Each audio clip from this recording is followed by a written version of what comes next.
L'exposition Ligne de vie est consacrée à l'art contemporain des Autochtones de l'Australie. Elle s'articule autour de la relation au territoire. Terre de savoir, terre de pouvoir et terre de rêve. Donc terre de rêve, ce sont les histoires ancestrales, la cosmologie. Terre de savoir, ce sont les savoirs géographiques, topographiques, enfin, de l'environnement. Terre de pouvoir, c'est justement montrer comment cette symbiose entre la terre, l'histoire et les hommes, elle continue d'une façon très dynamique. Sculpture, peinture, photographie et installation témoignent de la vitalité de cette culture millénaire qui a connu les affres de la colonisation. On n'a pas l'habitude de fréquenter l'art contemporain aborigène d'Australie. Il ne faut pas avoir peur de ça. Ce sont des œuvres absolument magnifiques qui nous parlent des territoires, qui nous parlent des légendes de ce pays-là.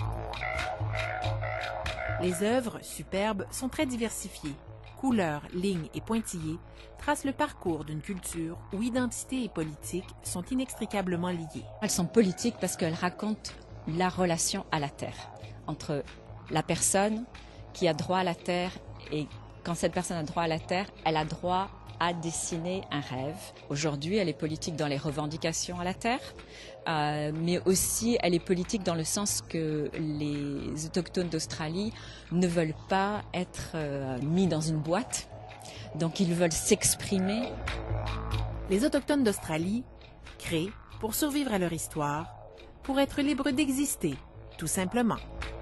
Ligne de vie est présentée au Musée de la Civilisation jusqu'au 5 septembre 2016. Ici Anne-Josée Cameron, Radio-Canada, Québec.